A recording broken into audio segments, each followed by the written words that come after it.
Duman nato nga ang lawas nato templo sa Dios o gusto sa Ginoo nga ato ni sing ihalad buhing halad balaan no yun ang pulo sa Ginoo living sacrifice yun ang Bible.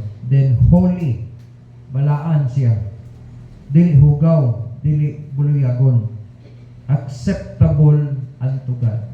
Kanang matawag acceptable toward kay naa ka sa pureness, naa ka sa holiness, o naa ka sa gitawag na to you have this living sacrifice. May kag living sacrifice, dili ka nagkinabuhi sumala sa gusto nimo, kundi nagkinabuhi ka sumala sa kabubuto niya. Manang itawag living sacrifice, no? Kay gusto unta nato mabuhat ingon ani, di man malipay ang Ginoo, so di na lang tabuhimo mo sacrifice sa paglingon para sa himaya sa Dios. Para nagkinabuhi ka nga may sakripisyo. Sa ako, pagkasayod ako, lami po kay inom baya. Magtanaw ako, lami pa inom. Lami po itabako ang ta. Ano no? Pero kay nakita na ako sa Bible, makasubo mo ko sa akong manluluwas. So, sacrifice ko, aron malipay lang akong Ginoo. So, ingon sa verse 2, and be not conformed to this world. No, dili ta makig-uyon or dili ta musabay or kanang gitawag na to kanang musundog, no? Kanang laing term na musunog, mupahiuyon, o kanang nga term. Dili mo pahiuyon nining kalibutan. No? Ganong naaman siya nga, but be ye transformed by the renewing of your mind.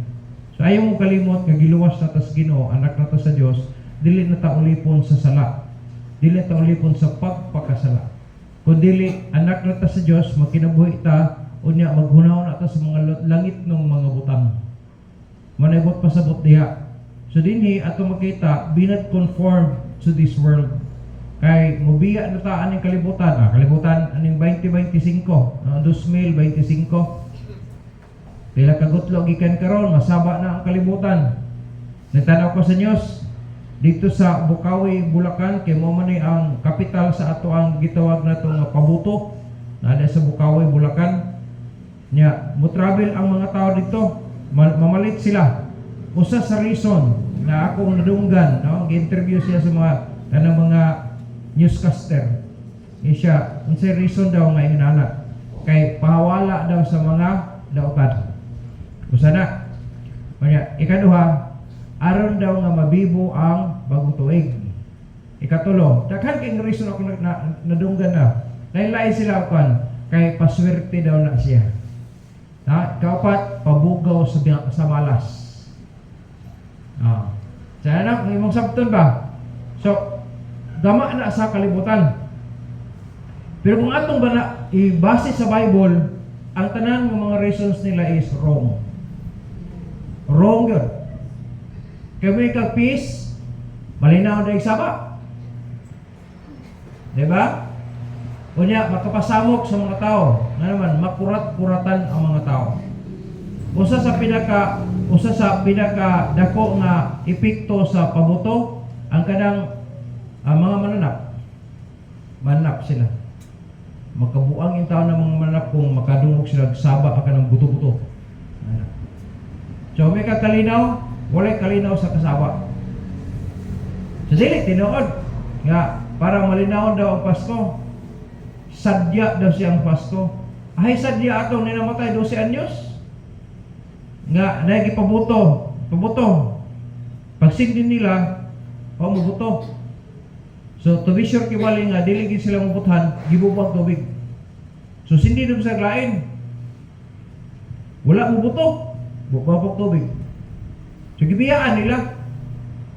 Nasunod sa dagang bata, 12 anyos, dagmay bata. Nasunod nila nasa karsada. Karon kay ang kuan diay kanang pulbura, pa once nga dili pa siya compacted, siya dili pa siya naipit, walpay combustion na niya.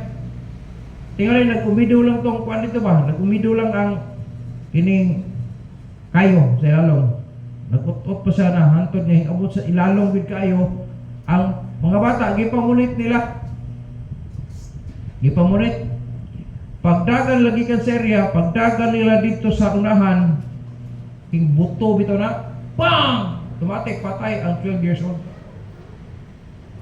Unya katong isa nga naduol-duol kibali na samad ang ihang lawas ug yung kamot. Tingali kadto ginagkupkop tingali to kami di ana tingali to pagdagan pagbuto patay siya diretso. Nya asa may bibo ana biyo mamatyan ka. So gitrace nila kina may CCTV, gitrace nila ang upat ka mga lalaki man to. So na-identify na naka-green, naka-puti, naka-itom, na naka-yellow. Yellow pula ba to isa? Una, pag zoom sa ilang camera, nakita nila ang naka-itom di ay kagawad pagid sa ilahang lugar. Ang isa katong nagsindi 16 years old, so minor. So gisusi nila, karon gipailan sila kaso. Mga tana-tana, nabay kalinaw kung mapailan ka kaso? Nindot ba paminaon? Nga pailan na kag kaso? Lisa day. So ay kalinaw. So dili tinuod ang gisulti sa kalibutan. Nya napay giingon nila. Kinahanglan kumpleton ang 12 or 13 ka mga lingin nga mga prutas. Nga naman, pampaswerto daw, pampangswerte. Ang akong manang tunguna, grabe gina si manang, akong kato kamagulangan na mo, ala, magtapok ni siya, mga klase-klase, kaya nga naman, 12 to 13 round fruits. Kaya malang swerte. Hay, swerte. Nahimbiya man siya siyang bana. Kaya ning uban sa laing laki, swerte din na. Nya karon, gibiyaan na po siya sa iyang ipon-ipon. Swerte din na. So dili dahil tinuoda ang isulti sa kalibutan.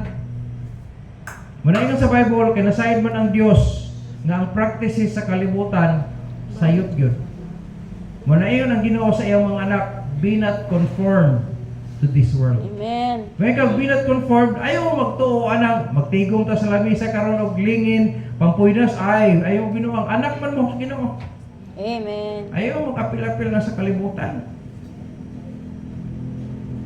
Mabiya naman sa 2025. Pila ka mga gutlog ikan karon. Kung naatay pagtuoan na itong una, biyaan na nato na. Dito magkapila-pila na pampabuinas, tuo man ka. Walay buinas-buinas. Pag magpabadlong ka sa Ginoo, tungluhon yun ka. Muna klaro. Pag di ka mo patuo, ingon ang Ginoo, if you obey me, then I will bless you. No? Duha lang dito butang, kung ato sakton. Kung mo-obey ka, na blessing. Pag disobey ka, curse. Yun ang pulong sa Ginoo. Ang kalibutan, di, daghang kay pumaagin lang, pabuto daw para pampabuinas. Kung sa putong 30 ka klase nga mga lingin, pampabuinas gihapon, sa Bible, dili. Sige daw, magtigom daw ka mga lingin diha, na magpabadlong ka sa Ginoo, ganahan bang Ginoo sa imo ha? Sa ilaha kay yawa mo tong ilang gisunod God. Kita kay anak mo to sa Dios, dapat mo patuo kita sa pulong sa atong amahan. Reminder ni ha. Kay basin mas mutuo na hinungtaan na tagagawas kaysa pulong sa Ginoo. Gansihon kita. No? Makadumog tag mabarkada, no? Tudloan tas pulong sa Ginoo. Unya sukwahi ang itudlo sa atong mabarkada. Balik kita sa basic. Ang Bible insakto gyud ang Bible. Magkainon sa ang kalibutan, ang Bible magpabilin gina. Nga naman, it is, yun ang Polosino, it is settled in heaven. Ayaw mo kalimot nga ang judgment sa Ginoo, basihan gyapon niya iyang pulong. Walang settled in heaven. Wala na sobra, wala na kulang na. Muna kung ang imong kinabuhi, imong ipaiuyon diya sa pulong sa Ginoo, di kagansi. Di kagansi. Kita i-remind ta sa Ginoo, kini nga verse mag-remind sa toa nga mga anak ta sa Dios, dapat dili ta muuyon ano sa kalibutan. Ang uban magsuot og mga pulkadat. Kaya nga naman aron daghan daw kwarta pag sugat sa bagong tuig. Musugot ka na sinsilyo nimo. Kay that's good. Dapat that's ana nga bill. Diba? Binuang kay ko sabton ba? Tagaan ka na kog 10,000 pero hurot tinagpiso. Ganahan ka. Lipay tingali kang lagi 10,000 pero pag arsa, kung arsa di mo. Pag di mo. 10,000 anak akong papel Mason, anak nakabaga. Bisa pagsipitan rin mong duha ka, anak ni mo sa mong duha ka, tudlo, dana, 10,000, tinggaan na lang ay, o bill. Pero coins, tagpiso, i-digest mo ito na 25, kaya pa 25 itong currency ron. Nah, sa pag-ihap ni mo na kadugay, pag-arsa ni mo kabugat, binuangan ratas kalibutan anak. Mumingita yung sinila ang naka lingin-lingin kay ganuan. Pangbuinas daw na, di na tinuod maigsoon. Manay ka ng kino, be not conform to this world. Ayaw mo uyon sa kalibutan. Kaya ibinuangan rin ng mga tao na. Sabi tayo kung mga kaila dito tumuna. Manikamot yun sila nga araw makatigom sila 12 nga tos 13 ka mga lingin ng mga prutas. Kung sa gihiyon na nangutang. Kaya mas dibuinas man daw to, kung naa daw sa lamisa. Ay, dibuinas anak nga, nautang nga naman kadaan. Pagsukot ato sa kuan, kanang Bombay, inadlaw, tago-tago na dahin ka, na dibuinas di na. Mula sa Bible, maigsoon, kung mabalik ka, sure good ang kinabuhi na to. Hapsay, hamugaway, malinawan, malipayan. Basta mo patuo, tas pulong sa Ginoo. Kinibitaw mo ang mga patuo, butipas ka, wala kang mabuang-buang, ay. Kalisod ba ni kinabuhi, mapila itong muraglayo, naman tas Ginoo. Alam ka nagpalayo, malika, di man ang Ginoo mo nagpalayo na to. Kita ang nagpalayo. Marami akong advice, basta mukontak sa ko alis ko, balik. Brad, sister, balik. Kay, dili magit ang Ginoo nagpalayo ba? Kita ang nagpalayo.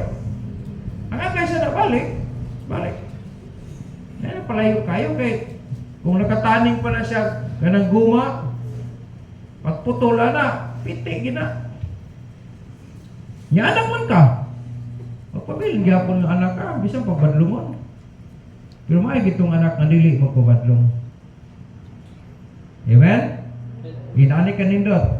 Nga naman nga atong likayan man na siya, dili ta mo pag-uyon anak, na ay negative nga reason, na apoy positive nga reason. The first, ato ta sa negative. Kung muuyon manggod ta aning practices sa kalibutan maigsoon, mo ni siya ang mugiya sa to ang maglatagaw ta sa kabubuton sa Dios. Bot pasabot ba? Masaag ta gikan sa kabubuton sa Dios. Liman ka na ang blessing kung magbutang daw ka sa imuhang business kanang iring nga mag-ana. Kaya mga may madurog swerte na dili na pa swerte hayo Kung ang Ginoo malipay sa imo, bisag suok pa ka, magpadala gid sa customer nimo. Ay gid mo kalimot ana. Mun dili madala mag-ana kana ka anang budhan o iring mag-ana lagi na kay nakita wala na iring ana. Gila mo sa insik anak. Aron mahalin ang ihang mga gabi. Na pungsoy-pungsoy, ay gino pa to anak. Linya ginasyawa din sa Dios. Ang kalibutan maigsoon, mugiya sa to, mohimo sa to ang mahimong astray from the presence of God. May kag-astray, mahisaag ka. Mo'y mudala sa imo mahisaag ka. Araw rin ta masaag, ay tabukuyog ana. Ni mga practices ng kalibutan. Liman ka diri sa kalibutan, kung kinsay pinakadako granggo diri, mo'y dakong kurakot.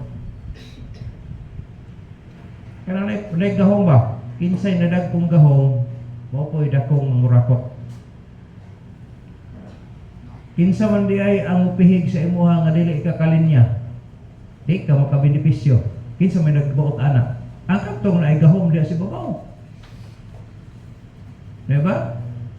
Nahimo bitaw kung kining chaplain, sa kaayo ka sa ilang departamento, pero walay suporta nimo, may suporta nila sa imo. Gamiton ka as mechanism, aron ang mga tao musunod sa ilang programa, niyang himan-himan, wag gani ka suporta, bisa gasolina na lang. Yan, nakay motor. Gamiton niyo yung motor, mugamit di mo na mudagan mo way gasolina. Kunya, mangita nag maintenance. Ato kag bukid, gisi-gisi imong ligid kay grabe ka hait ang mga bato. na wala isang piso. Ugan si ko ari nya gitan-aw na ko ang mga tao. Ang giapas gyud ni mga tao, kwarta ra man gyud. Kwarta gyud 5 ka anak. Kung mag-meeting sila, dili gid mo absent. Nga naman, may nusa maka 500, ako naman 500 god. Pero spiritual lang ako ang dala. Di man ka anak, magpila ang mga tao, dili mo hawa kung dili sila ingon. Sige, bilihan niyo yung notebook. Di gid mo hawa bisag last dos na, way kauna. Laray ng mga tao. Yung ako mo check sa ilang notebook, kay pa-checkan man ang notebook, kinahanglan di signature na mo. It's either sa email o sa chaplain. Daghan lagi mga notebook. Pirma. Maluoy man ko. Kami, kung wato mi sa Santa Maria or asa dapit dia, mo coordinate man big barangay. Mag-snack. Pero anak. So, ang mga tao nga maglinya diha, maghulat sila release sa imong notebook, kay tapokon man. Tapokin sila, maglinya. Maluoy man ko, gusto nila kaon. Mangita pa yung sila paniudto nila. Ano ko sila, kung ako'y main charge sa signature. Sige, buta na mga notebook ka na dyan, i-file. Ayaw na hulata. Kaya mabalik kapag kapaniudto, magpaniudto. Sige, Pastor, salamat kaayo. Na may uban, kapahulatan din sila. Ako din na, sige, pangita, paniudto sa mo. Balik mo. So, pagbalik mo, balik mo po may, kaya maniudto mo po may. Pirmahan na ko to. Pagbalik, mamana ko ka pera, maka minuto ko ng mga ukaon kag tarong. Mamana. Balik na ko daghang story to. Isig pirma na ko pila ka to. Pagkahuman pang na, sige, laray na. Kinsa na isikwan. Diretso na ko. Pero tanaw na ako may igsoon. Sa diha nakakita ko, nag-endorse na ko 5. Kaya kami mga chaplain, pwede mo namin maka-endorse ba o kwan. Mga tao nga, angayan yun. Bisag sorbihon, luoy yun ang kahimtang. Angayan ba? Nga mudawat yun anak. Hatag ako, 5. Pirmahan pa yun ako, butang pa ng recommendation letter. Ready for inspection. Butang ako, no? For kanang kitang ocular inspection. Willing kong mamuban po ko anong lugar. Nahuman na lang ang isa katuig. Bisag isa, wala gidawat. Kung sa ato pa, depende rin sa luwag, doon sa luwag. So, kinsa may nagbuot anak. Kato na yung mga tao nga mo-apply, dili oy. Ang kato ng tungdanan. Muna ang kalibutan ha. Sa Bible lahi, kung unsay giingon sa Ginoo, dapat ko'y sundon. Sundon na gikan sa leader hangtod sa sumusunod. Muna sa Bible. Kay patas man ta. Kung ako nga nagwali, manubag man ko. Ikaw po nagiwalihan, manubag sab ka. So patas sa tanan. Naalang ko ani sa leadership. Pero ay kalimot, ang atong ginasubay ang pulong sa Dios. So, nga nang dili ta mo pasiuyon sa kalibutan, tungod kay mudala sa to nga maglatagaw ta, mapalayo tagikan sa mahimutan, masaag ka, no? Mahisaag ka, manang ma-stray. Ikaduha, kung mo pasiuyon ta diha sa kalibutan, nakikaway ta sa Dios. Nga naman, hiingon na gud ang Ginoo daan. Ayaw mo makikuyon ha, hingoyon ka. Di nakikaway ka sa Dios. O negative way na. Nga nung dili ta pasiuyon ta ni kalibutan, negative way na ang resulta sa ato makigaway ta, kinsa man ta makigaway sa Dios. O kinsay tao nga nakigaway sa Dios nga hingdaw. Naaba? Ngayon ka si Jacob, Pastor, nakikaway to sa manulunda man to. In the name sa Diyos. Hindawag lagi siya. Atong wala siya buhi, pero gituyo siya, di siya kapiyugoy. Pero kay usam lang sa prophecy kibali, kung ma-realize sa para sa iya, aron matinood ang gisulti niya sa pulong. Nabali ang iyang diri. Bisag nabali ang gano'n, di gyud ko mubuhi nimo, kundi ko nimo panalanginan. Ang tinguha ato ni Jacob, dili man aron mapildi siya. Dili aron makadaog si Jacob, ang iyang panalanginan siya. Aliko na kunin mo na siya nga context. Ang purpose niya nga i-bless siya sa Ginoo. Pagpamatay kinsa ngalan nimo? Si Jacob. Sugod karon, di na ka tawgon Jacob, tawgon na kag Israel. Diha nagsugod na ang term sa Israel. Di gid kapildi ang tao sa Dios. Kay bisan ganig makakita lang ang tao sa Dios, mamatay gani siya. Apil di na ka dapat tanawon ra ka ko. Wa Dios.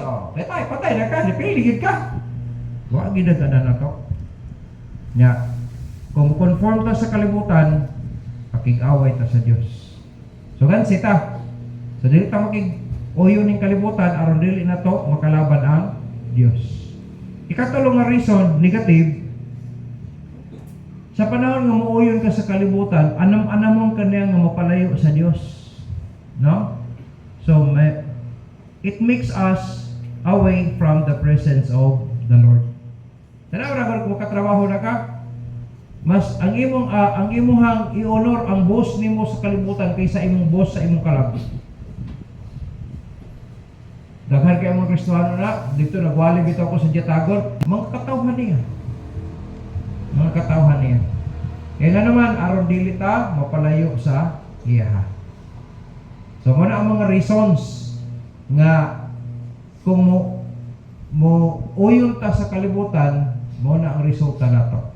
Mahisalaag ta, makig-away ta sa Dios, nya mahimulag ta, mapalayo ta sa Dios.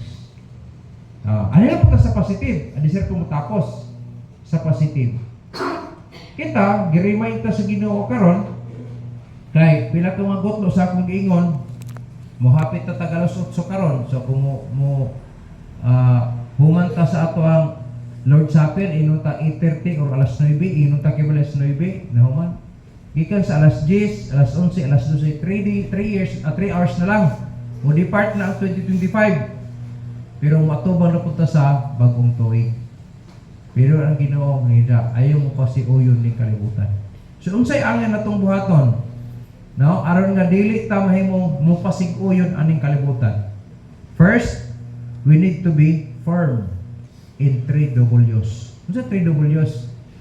Makahinom do mos giwali Pastor Bobo sa pagkahapon. Di ba? Na ang God's word, na ang God's way, na pod ang God's will. Tulo na ka W, the word, the way, and the will of God. So dapat firm ta diha. So kaya mahing firm ta, basa kita Bible daan, gyapon. Bisag unsa ta kabasa busy. Anato ka busy na agi panahon di gyapon nga na extra oy. Dili ko motuwa ng grabe ta ka busy nga wala nagi extra nga time na agi extra nga time ay. Kaya bisag susiho, naamagi kayo, nakatanaw pa kag Facebook, nakatanaw pa kag YouTube, nakakita pa ka o, no? Mga extra time naman na. Watong sabton, wala ko kay business idihawan. So may business niyo mo da, aron makapangwarta gid ka, o bisa pag naakibali ang imong nadiha ang imong living kibali kay nag online business imo, online job, wala naagi kay extra nga time. Nga pwede gina ito gamiton pagbasa sa pulong sa Ginoo o sa pag-ampo. Ikaw, kung firm ka sa pulong sa Diyos, firm ka sa kabubuton sa Diyos, firm ka sa pamaagi sa Diyos, maminaw, mamunsulta, gikapirwig dahil sa pulong niya. Diba? Nagi communication pirmi, ang good na relationship may so nagod ang good communication. Na may word na communication, pero na may bad. Nino tong good communication. Kung may ka good communication, pikas-pikas na, nag-function. Nagsulti siya, naminaw to. Nagsulti to siya, naminaw ni. Muna siya ang good communication. Subot pa subot, istoryahan ka sa Diyos, pinagi sa iyong pulong. O na, magkikistorya po ka sa Diyos, pinagis pag-ampo. Sana no? To be firm. To be firm. Ikaduha, bisang pag-asa ta ni dapita sa kalibutan, ay gid mo kalimot nga natay doctrine, no? Kanito Christian doctrines, kanang biblical doctrines. May kag biblical doctrines, dili na makusab. Kay settled in heaven naman eh. Di na pwede dugangan, di na pwede kuhaan. Bot pasabot ipadayon ra gyud. So ang term na consistently. So ligo na ka, makanunayon. Firm na ka, pero consistent. Dili kung ligon ka karon ugma di na po dili. Consistent. Mao na gid ang akong baruganan nga ang kaluwasan sa akong kalag si Kristo ra gyud duwa ay lain. Dapat ligon ka diha. Ibisag baka kita ka musupak ana, consistent gihapon ka dili. Si Kristo ra gyud ang akong manluluwas wala lain. Di ka matarog og baboy, di ka matarog og unsa ba kaning kasubuan, di ka matarog og bisan unsa mga prinsipyo. Kaya nga naman, consistent ka nga ang kaluwasan na to, pinaagir gyud sa gihimo ni Kristo. Nawa ba naglakaw-lakaw, mangkon silang luwas karon tungod kang Kristo, hantod karon sa hantod bisag mamatay na ta, ang kaluwasan na to si Kristo ra gyud gyapon. Wa na lain. Mausab man atong prinsipyo ana siya gibali kung tingalong tag kwarta, tingalong ta hadlok tag patyon ta. Mausap na itong prinsipyo, dapat consistent ka. Consistent ka. Ang mga apostoles nga naguna sa atuwa, nagsunod ng Kristo, bisag ipatay sila, nagpabilin man ang ilang pagtulunan. Dapat consistent gyapon ta. Amen? Consistent gyapon ta. Motuo gyapon ta sa pulong sa Dios. Musunod gyapon ta sa pamaagi sa Dios. Unya moto gyapon ta sa kabubuton sa Dios. Tulo na kadubulyo.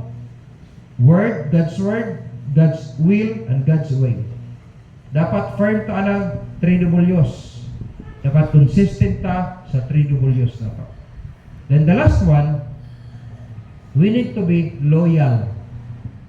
No? We need to be loyal. Kung may loyal ka sa 3 W's gyapon, mobalik gyapon na sa kahimayaan sa Dios.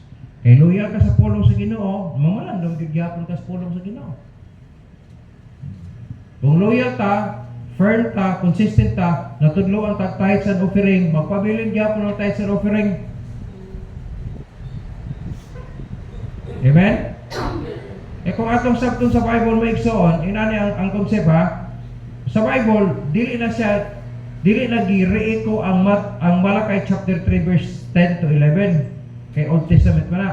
Pero din sa New Testament, ingon ang pulong sa Ginoo, ihatag ninyo kang Caesar ang iya kang Caesar.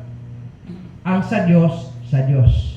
Unsa po sa Dios di ay? Ingon sa Bible, sa Leviticus, tithes is of the Lord's.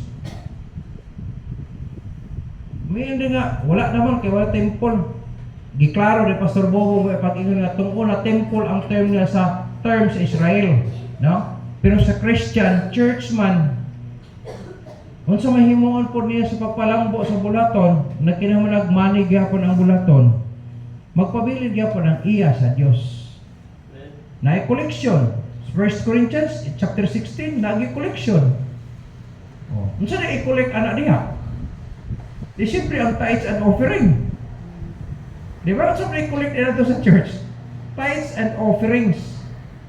Kana mga pledges na to, so tithes and offerings. Manang dito sa BIR, ang gimo, pagpasa na ko sa atong papel, gikan sa SEC, hasta ang taga-SEC, nagsulti siya, unsay inyong means sa income sa church. Wala akong gibutang, tithes and offering. Kaya mo may musulod as income sa church. Tithes and offering. Oh. So, sa panahon nga na income, so pangitao din na si BIR, diyan sa man basi ginegosyo ni. Oh, mo file at sa BIR, mamunin mo na. Oh. Ingon yung public, naghihimo niya, mag-file pa tawag exemption. So, na-exemptions. O, di ka po ka makalapos, kahit pag-abot niyo mo 600,000 worth ang asset sa church, kinahanglan kang external auditor. Munang mubayad yung kag accountant. Yan mo, muna ito kitawag external auditor. Aron nga, transparent ang imong kuan, resulta, so imong ipadala kada tuig report niya sa BIR, pagkahuman tatakan sa BIR, hatag sila kung violation, ipasa na po nimo to sa SEC. Oh. Pag nasipit ka diha sa mga digits o sa mga kanang gitawag na to less sa imuhang report, fines na din ka. Kung natudlo ang tithes and offering, ipadayon gihapon nato na siya ingon nga loyal. Amen? Bisa pag nanadunggan nato nga mga minsan Kristohano